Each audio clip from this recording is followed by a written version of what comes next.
Hello everyone. आज के इस वीडियो में हम डिस्कस करने वाले हैं आईसीएसई क्लास 10 फिजिक्स के एक और नए चैप्टर के मल्टीपल चॉइस क्वेश्चंस जिसका नाम है refraction of light at a plane surface. तो चलिए स्टार्ट करते हैं। क्वेश्चन नंबर 1 है आपके पास, the phenomenon of return of light in the same medium after striking a surface is called. तो देखिए, बहुत सिंपल सा क्वेश्चन है, ये आपने क्लास 9 में पढ़ा है।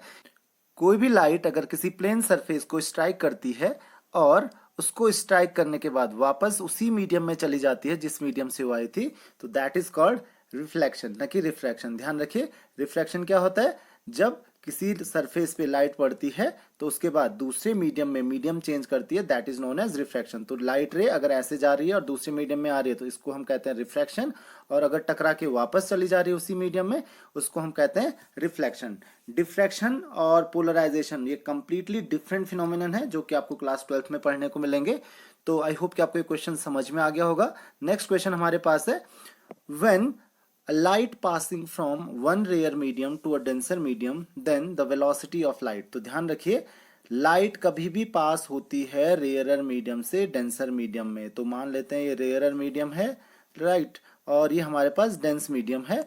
तो रेयरर मीडियम से जब भी लाइट रे डेंसर मीडियम में पास होती है तो ये कॉमन सेंस है, क्योंकि जब भी कोई भी चीज रेयर से डेंस जगह में जाती है तो उसकी स्पीड क्या होगी? It will always decrease. अगर डेंसर से रेयर में जाती है तो वो इंक्रीज होती है, और अगर दोनों के रिफ्रैक्टिव इंडेक्स मीन्स उनकी ऑप्टिकल डेंसिटी सेम है दोनों, तो उसमें कोई चेंज नहीं होगा। तो आई होप कि आपको ये चीज समझ में आ गई होगी। नेक्स्ट क्वेश्चन आपके पास है, which one is the optically denser in between water and air. तो वाटर एंड एयर में आपको बताना है ऑप्टिकली डेंस कौन है। वाटर, एयर, बोथ इक्वल हैं या फिर कुछ भी नहीं होगा?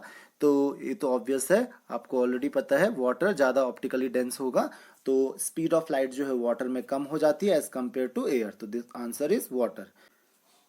नेक्स्ट क्वेश्चन आपके पास है, the velocity of light in air. तो वेलोसिटी क्या होती है लाइट की एयर में, आपको पता है, दैट इज 3 × 10⁸ मीटर पर सेकेंड। लेकिन यहाँ पे ध्यान दीजिए, यहाँ पे जो आंसर है वो सेंटीमीटर पर सेकेंड में लिखा हुआ है। यहाँ पे मीटर पर सेकेंड में लिखा है, बट इट इज 2 × 10⁸ मीटर पर सेकेंड, तो ये गलत हो जाएगा। अदरवाइज सब जगह सेंटीमीटर पर सेकेंड में लिखा हुआ है। तो मीटर पर सेकेंड गलती से आप इसको टिक मत कर लेना, क्योंकि यहाँ पे सेंटीमीटर पर सेकंड में दिया है। तो हम क्या करेंगे, मीटर को सेंटीमीटर में कन्वर्ट करते हैं। तो आपको पता है 1 मीटर में यहाँ पे 100 सेंटीमीटर होते हैं, तो 100 से मल्टीप्लाई करेंगे तो इट वुड बी 3 × 10⁻10 सेंटीमीटर पर सेकंड। तो इसका ध्यान रखिए, इट वुड बी 3 × 10⁻10 मीटर या 3 × 10⁻10 सेंटीमीटर पर सेकंड। तो आई होप कि आपको ये क्वेश्चन भी समझ में आ गया होगा। नेक्स्ट क्वेश्चन हमारे पास है, the change of direction of light when traveling from one medium to another transparent medium is called। तो आपको पता है जब भी लाइट एक मीडियम से दूसरे मीडियम में जाती है तो आपको पता है कि लाइट की जो डायरेक्शन होती है वो चेंज हो जाती है, यानी कि नॉर्मल होता है, लाइट रे ऐसे जा रही है और उसकी डायरेक्शन चेंज हो जाती है। तो इस फिनोमेनन को हम कहते हैं रिफ्रैक्शन। ध्यान रखिए, इसको रिफ्लेक्शन हम नहीं कहते, हमने शुरू में डिस्कस किया था। नेक्स्ट है आपके पास, the speed of light in air is 3 × 10⁸ metre पर second. Speed of light in the glass is, तो आपको बताना है कि लाइट की जो स्पीड होगी वो ग्लास में क्या होगी, जबकि आपको दिया हुआ है रिफ्रैक्टिव इंडेक्स ऑफ ग्लास। तो आपको पता है रिफ्रैक्टिव इंडेक्स का फॉर्मूला क्या होता है, तो उसको हम डिनोट करते हैं म्यू से। तो म्यू इक्वल टू क्या हो जाएगा, that is speed of light in air. तो speed of light in air जो कि आपको दिया है, अगर नहीं भी दिया होता तो आपको पता होना चाहिए, divided by speed of light in glass. तो ध्यान रखिए, डिवाइडेड बाय क्या होगा, speed of light in glass. तो आपको ऑलरेडी दिया हुआ है speed of light in air. ध्यान रखिए, ग्लास का रिफ्रैक्टिव इंडेक्स होता है, और जिसका हम रिफ्रैक्टिव इंडेक्स पता करते हैं उसकी स्पीड, उस मीडियम में जो लाइट की स्पीड होती है वो डिनोमिनेटर में हम हमेशा रखते हैं। तो म्यू की वैल्यू यहाँ पे दी है, दैट इज 1.5। तो ये किसके इक्वल हो जाएगा, speed of light in air वो दिया हुआ है 3 × 10⁸ मीटर पर second, divided by speed of light in glass, उसको मान लेते हैं x मान लेते हैं। तो हमारे पास यहाँ से क्या हो जाएगा, 1.5x is equal to 3 × 10⁸ metre पर सेकेंड। तो आप कह सकते हो x इज इक्वल टू 3/1.5, ये होता है 2। सो दैट इज 2 × 10⁸ मीटर पर सेकेंड। तो आपका आंसर हो जाएगा 2 × 10⁸ मीटर पर सेकेंड। तो ये बहुत सिंपल सा इसका आंसर था।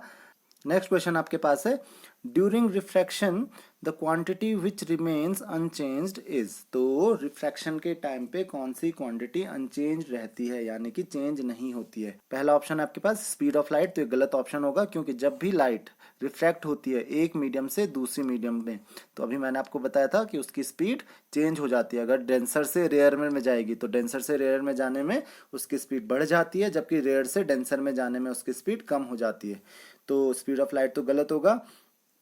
वेवलेंथ ऑफ लाइट भी गलत होगा, तो वेवलेंथ क्योंकि लाइट की चेंज हो जाती है जब एक मीडियम से दूसरे मीडियम में जाती है। Direction of path of light, तो डायरेक्शन जो होती है लाइट के पाथ की डायरेक्शन जो है वो भी चेंज हो जाती है, तो ये भी गलत ऑप्शन है।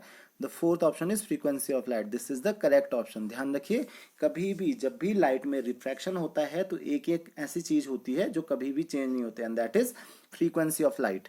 डायरेक्शन चेंज होती है, स्पीड चेंज होती है, वेवलेंथ चेंज होती है, लेकिन फ्रीक्वेंसी कभी भी चेंज नहीं होती है। नेक्स्ट क्वेश्चन हमारे पास है when light is passed through a prism the angle of deviation does not depend on। तो इनमें से एंगल ऑफ डेविएशन कौन सी चीज पे डिपेंड नहीं करता है, तो ये हमने बहुत डिटेल में डिस्कस किया था वीडियो में। तो सबसे पहला ऑप्शन आपके पास है एंगल ऑफ इंसिडेंस, तो ये बिल्कुल गलत ऑप्शन है क्योंकि एंगल ऑफ इंसिडेंस पे डिपेंड करता है एंगल ऑफ डेविएशन। दूसरा कह रहा है मटेरियल ऑफ प्रिज्म, तो ये भी बिल्कुल गलत ऑप्शन है क्योंकि मटेरियल ऑफ प्रिज्म पे भी डिपेंड करता है, जितना ऑप्टिकली डेंस होगा डेविएशन उतना ज़्यादा होता है। उसी तरीके से colour of light, it is again a wrong option क्योंकि कलर ऑफ लाइट पे भी डेविएशन डिपेंड करता है। विबग्योर आपने पढ़ा है तो आपको पता है कि वॉयलेट लाइट में सबसे ज़्यादा डेविएशन होता है और रेड में सबसे कम होता है। तो वॉयलेट टू रेड जो डेविएशन है ये धीरे धीरे कम होता जाता है, या आप कह सकते हो रेड टू वॉयलेट डेविएशन बढ़ते जाता है। तो इसका मतलब कलर ऑफ लाइट पे भी एंगल ऑफ डेविएशन डिपेंड करता है। तो answer is none of these, यानी कि इन सब पे actually angle of deviation depend करता है।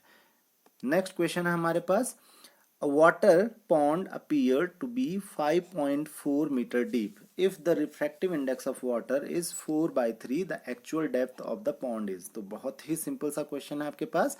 यहाँ पे आपको पूछा है कि एक्चुअल डेप्थ क्या होगी पॉन्ड की। तो यहाँ पे फॉर्मूला आपको ऑलरेडी पता है, रिफ्रैक्टिव इंडेक्स जो होता है that is equal to actual depth divided by apparent depth. तो ध्यान रखिए अपीयरेंट डेप्थ, तो रिफ्रैक्टिव इंडेक्स आपको ऑलरेडी दिया हुआ है, वो दिया हुआ है आपको 4/3 is equal to actual depth. तो एक्चुअल डेप्थ को मान लेते हैं d और अपीयरेंट डेप्थ आपको दिया हुआ है 5.4। तो यहाँ से 5.4 उधर मल्टीप्लाई हो जाएगा तो d हो जाएगा आपके पास 4/3 इंटू 5.4।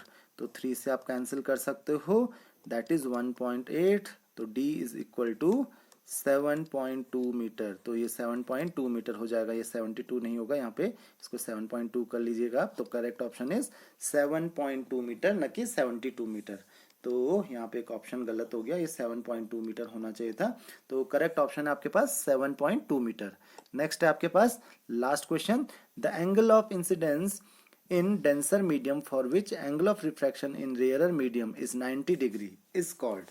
तो उस एंगल ऑफ इंसिडेंस को आपको पता है जब भी लाइट रे किसी डेंस मीडियम से, ध्यान रखिए किसी डेंस मीडियम से रेयर मीडियम में जाती है, तो डेंसर मीडियम से रेयर मीडियम में लाइट रे जा रही है, तो ये पूछ रहा है कि उस एंगल ऑफ इंसिडेंस को, मान लेते हैं एंगल ऑफ इंसिडेंस है, उस एंगल ऑफ इंसिडेंस को जिसके लिए एंगल ऑफ रिफ्रैक्शन 90 डिग्री हो, यानी कि जब इधर लाइट रे जाएगी तो एंगल ऑफ इंसिडेंस क्या हो जाएगा, ये 90 डिग्री हो जाएगा। तो लाइट रे कैसी जाएगी, ऐसी जाएगी। तो उस एंगल ऑफ इंसिडेंस को यानी इस आई को क्या कहेंगे, तो पहला है ये एंगल ऑफ डेविएशन, तो ये तो बिल्कुल गलत है, एंगल ऑफ डेविएशन इसको नहीं कहते हैं। दूसरा है एंगल ऑफ रिफ्लेक्शन, तो ये तो बिल्कुल गलत है, रिफ्लेक्शन तो वापस इस मीडियम में आने पे होता है।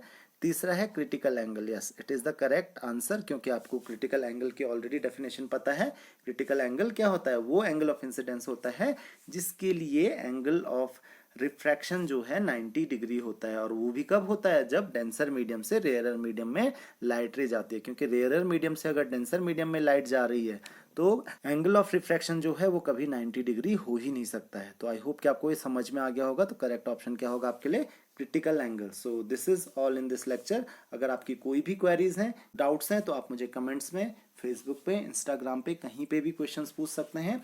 नेक्स्ट वीडियो में हम डिस्कस करेंगे रिफ्रैक्शन थ्रू लेंसेज से रिलेटेड कुछ एमसीक्यूज। तो उससे पहले आप उस चैप्टर को जरूर पढ़ लीजिएगा।